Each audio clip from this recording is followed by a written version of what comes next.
ಶೃಂಗೇರಿಯ ಮರುಮತ ಎಣಿಕೆ ವಿಚಾರದಲ್ಲಿ ನಾನು ಕೋರ್ಟಿಗೆ ಮೂವ್ ಮಾಡಿಸ್ತಾ ಇದ್ದೀರಾ? ಕೋರ್ಟ್ಗೆ ಹೋಗ್ತಾರೆ. ಕೋರ್ಟ್ಗೆ ಹೋಗ್ತಾ ಇದ್ದೀರಾ ಸರ್? ಅಲ್ಲಿಗೆ ಅದು ಕ್ಲಿಯರ್ ಕಟ್ಟಾಗಿ ಸಮಸ್ಯೆ ಆಗಿದೆ ಅಂತ. ಅಲ್ಲಿ ಕ್ರಿಮಿನಲ್ ಕಾನ್ಸ್ಪಿರಸಿ ಮಾಡಿದ್ದಾರೆ. ಬಿಕಾಸ್ 255 ವೋಟ್ಗಳು ಇನ್ವ್ಯಾಲಿಡ್ ಆಗಿದ್ದಾವೆ. ವ್ಯಾಲಿಡ್ ಆಗಿದ್ದ ವೋಟ್ಗಳು ಇನ್ವ್ಯಾಲಿಡ್ ಆಗಿದ್ದಾವೆ. ಹೆಂಗೆ ಸಾಧ್ಯ ಆಗುತ್ತೆ?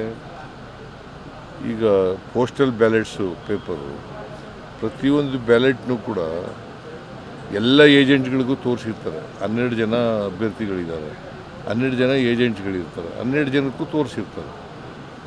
ತೋರಿಸಿ ಅದು ವ್ಯಾಲಿಡ್ ಅಂತ ತಾನೇ ಮಾಡಿರೋದು. ಆಮೇಲೆ ಇನ್ವ್ಯಾಲಿಡ್ ಅಂತಂದರೆ ಮಾರ್ಕ್ ಆಗಿದ್ದಾರೆ. ಆ ಮಾರ್ಕ್ ಹಾಕ್ಬೇಕಾದ್ರೆ ಅದು ಸಬ್ಸಿಕ್ವೆಂಟಾಗಿ ಹಾಕಿರೋದು.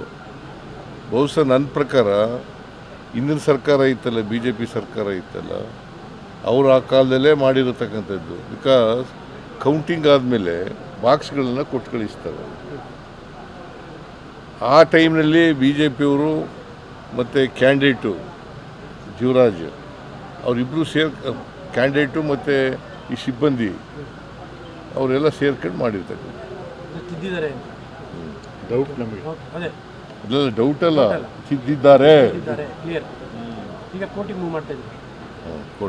ಹೈಕೋರ್ಟ್ ಹೇಳುತ್ತೆ ಪೊಲಿಟಿಕಲ್ ಪ್ರೆಷರ್ ಇಂದ ಕೇಸ್ FIR ಮಾಡಿದ್ದಾರೆ.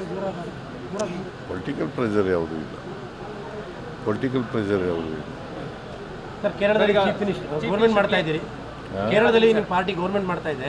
Chief minister high command railway promotion ಪರೀಕ್ಷೆಯಲ್ಲಿ ಕನ್ನಡಕ್ಕೆ ಅವಕಾಶ ಸಿಗ್ತಲ್ಲ ಅಂತೇಳಿ ತಾವು ಮಧ್ಯ ಪ್ರವೇಶಿಸಬೇಕು ಅಂತೇಳಿ ಕನ್ನಡ ಪರ ಹೋರಾಟಗಾರರು ಹೇಳ್ತಾರೆ. ಏನಂತ? ರೈಲ್ವೆ ಪ್ರಮೋಷನ್ ಪರೀಕ್ಷೆ ಇದೆಯಲ್ಲ ಸರ್, ರೈಲ್ವೆ ಪ್ರಮೋಷನ್ ಪರೀಕ್ಷೆ ಬರೀಬೇಕು, ಕನ್ನಡಕ್ಕೆ ಅವಕಾಶ ಇಲ್ಲ ಅಂತ, ಇಂಗ್ಲಿಷ್ ಹಿಂದಿಲಿ ಬರೀಬೇಕಂತೆ.